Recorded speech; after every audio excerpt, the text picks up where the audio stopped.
Bismillahirrahmanirrahim.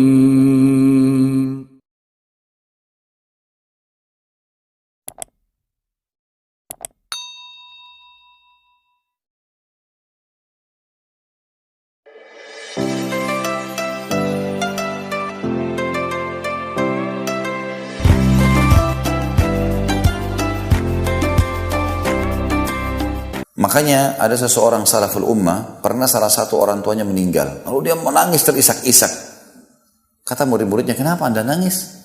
Bukankah anda mengajarkan kepada kami nggak boleh nangis seperti ini? Karena memang kita nggak boleh niyaha namanya ya. Niyaha itu meratap. Ya, meratap itu berarti ngucapin kata-kata yang mendoakan buruk, mukul-mukul badan, sobek-sobek baju, itu namanya meratap. Kalau orang cuma nangis sedih, air matanya jatuh, itu biasa. Tapi kalau ini meratap nggak boleh, gitu kan? Jadi anda kan mengajarkan kami tidak boleh meratap. Dia bilang saya tidak meratap. Saya sedang menangis karena salah satu pintu surga saya sudah tertutup. Kalau ini lagi yang satu mati, maka dua-duanya tertutup karena dengan bakti sama mereka. Apa sulitnya? Ibu-ibu sekalian telepon. Kalau beda kota misalnya, ibu baik, ayah baik, doain saya ya. 1 menit telepon, gitu kan? Doain saya, ada butuh sesuatu. Apa sulitnya kalau dari Jakarta kirimin sabunnya, samponya, odolnya, kirim. Walaupun di sana ada.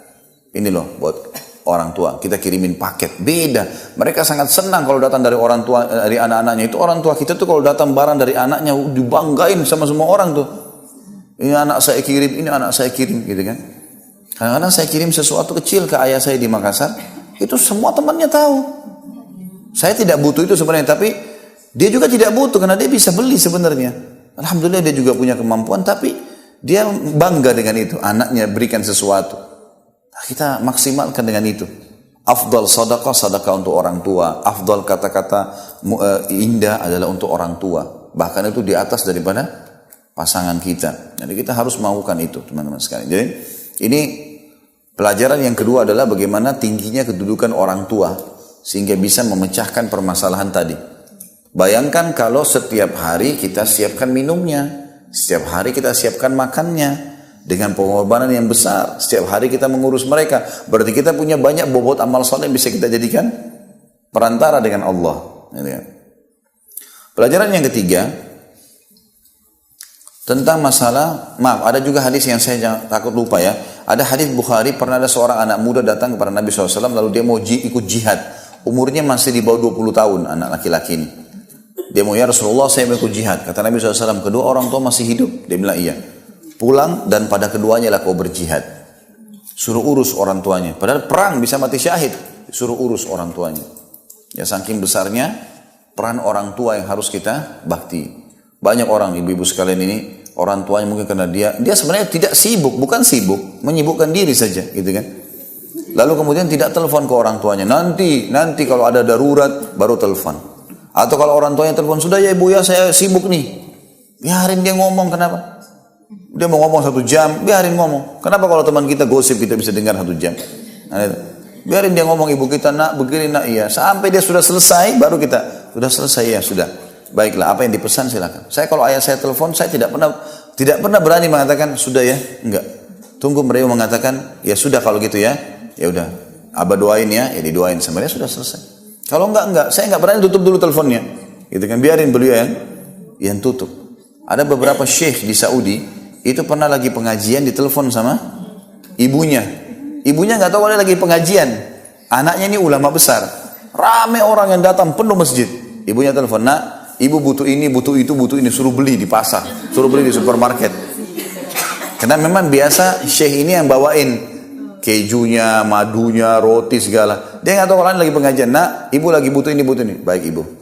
Insya Allah saya siapin. Ada lagi yang ibu? Nggak ada. Sudah ya nak? Ya. Assalamualaikum tutup. Sudah itu. Dia nggak bilang, bu maaf saya lagi pengajian, jangan ganggu nggak. Jemaah, ibu saya butuh saya. Pengajian kita tutup. Assalamualaikum. Pergi. Supermarket beli ini ibunya. Lihat bagaimana mereka gitu kan. Ada seorang syekh di Jeddah begitu. Dia lagi isi pengajian ini, ayahnya telepon. Nah, sudah assalamualaikum. Ayah pengen undang teman-temannya ayah nih makan. Butuh 5 ekor kambing. Baik ayah, ada yang lain? Enggak ada. Pokoknya itu butuh secepatnya ya. Baik. ditutup sama dia. Lagi pengajian. Maaf jemaah, ayah saya butuh kambing, saya harus beliin kambing, ya. Dia tutup pengajian, assalamualaikum. Apa yang dia buat? Kalau kita mungkin ya, mungkin. Saya pun sempat terpikir sebelumnya, kalau ayah saya telepon, ya udah saya transfer uang, gitu kan. Misal, karena dia mau ajak teman-temannya makan, ayahnya nggak suruh perbuatan dia yang dia lakukan ya, ini nanti akan dia buat satu perbuatan yang luar biasa. Cuma bilang saya butuh kambing. Mungkin kalau kita simple, sekarang kan ada bank bisa transfer. Baik ayah saya transfer, ya ayah beli sendiri ya, pilih aja, bisa kita bilang gitu kan. Enggak, orang ini enggak. Dia berhenti pengajian, dia sewa mobil pick up, dia beli kambing di Jeddah, dia bawa ke Qasim, mungkin 1000 kilometer, bawa dia setir sendiri, sampai depan ayahnya, kasih salaman, ayah ini pesanan kambingnya, saya mau balik. Begitu mereka bakti sama orang tuanya, bayang. Ini.